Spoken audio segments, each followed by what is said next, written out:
Salut à tous les gars et les filles, hein, bien sûr. Aujourd'hui, on se retrouve pour une nouvelle vidéo. Comme vous l'avez sûrement déjà vu dans le titre, on se retrouve pour parler de NIR Protocol, donc la blockchain.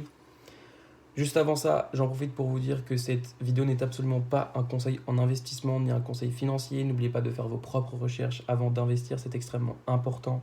Vous le savez avec moi, c'est du cash pistache, il n'y a pas de montage. N'oubliez pas et n'hésitez pas à me faire part de vos retours. Ok, si je dois m'améliorer sur certaines choses, si il y en a qui sont plus calés que moi sur ces sujets-là et qui veulent nous aider à mieux comprendre et donc me corriger, etc., il n'y a aucun problème avec ça. Donc, pourquoi NIR, pourquoi est-il important aujourd'hui de comprendre l'écosystème de NIR, ok, et qui prend de plus en plus de place, ok. Aujourd'hui, Ethereum, donc je pense que Ethereum, tout le monde connaît, est affecté et aussi victime de sa popularité. Et donc, ce réseau entraîne des frais de transaction élevés, très élevés même, et des temps de confirmation assez longs. Okay, donc, Ethereum devient non viable à l'utilisation de masse, okay, et donc, indirectement, perd des parts de marché.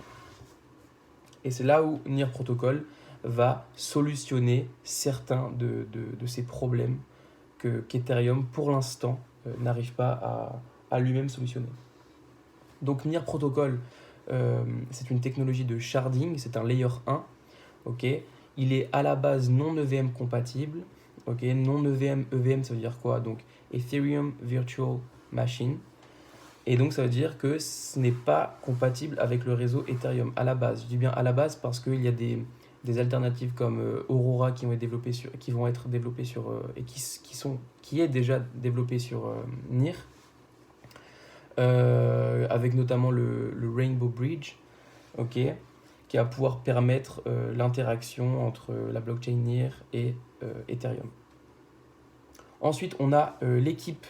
L'équipe, donc, c'est composé principalement d'ex-ingénieurs, même SQL.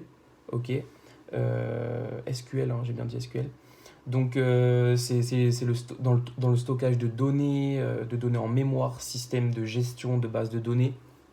Donc, des gens très, très, très calés dans leur domaine. Ensuite, on a aussi des anciens de chez Google.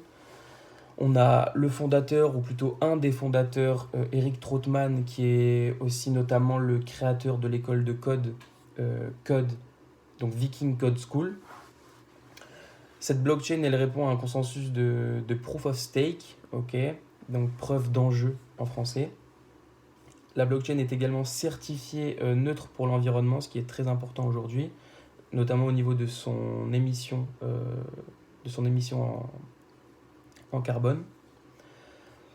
Et je vous ai dit le mot sharding précédemment. On va essayer un petit peu de le vulgariser et de le comprendre. Donc, si vous voulez, le sharding, c'est, vous avez une blockchain. Donc, c'est comme si vous aviez une blockchain normale où celle-ci va être séparée en plusieurs petites blockchains. Et chaque petite blockchain va s'appeler un shard, et chaque shard a son lot de validateurs. Qu'est-ce qu'un validateur ? Un validateur, ou plutôt des validateurs, ce sont des personnes qui vérifient les transactions et qui produisent les blocs. Ok, donc ça, c'est important à comprendre pour comprendre le processus de NIR et comment il fonctionne. Et ensuite, pour sécuriser le réseau NIR Protocol, donc ils vont utiliser ce sharding, mais un sharding un peu personnalisé qu'ils vont appeler Nightshade, ok. Et donc c'est une version un petit peu personnalisée, un petit peu améliorée du sharding classique, avec aussi ce qu'on appelle des chunks, etc. Donc dites-moi si vous voulez que j'approfondisse ces notions dans d'autres vidéos, mais pour l'instant c'est pas vraiment le sujet. Ensuite, quelque chose de très important, je vous invite vraiment grandement à faire un tour sur le site web de NIR, qui est, pour ma part, en tout cas pour mon opinion, vraiment extrêmement bien fait.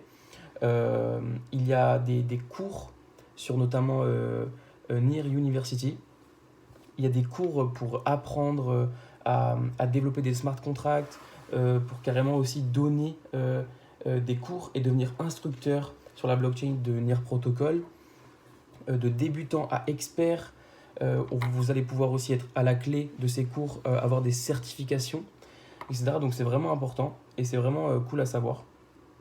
Ensuite, le projet NIR a vraiment pour ambition de développer un écosystème le plus simple possible d'utilisation, intuitif et ergonomique, que ce soit pour les développeurs, au niveau du développement de cet écosystème, donc les DApp. Donc DApp, c'est quoi? C'est Decentralized Application. Et pour donc les applications décentralisées, et pour les utilisateurs finaux, ce qui est aussi extrêmement important. Et enfin, on va finir par à quoi sert le token NIR en fait finalement. Donc principalement à payer les frais de transaction sur la blockchain NIR Protocol.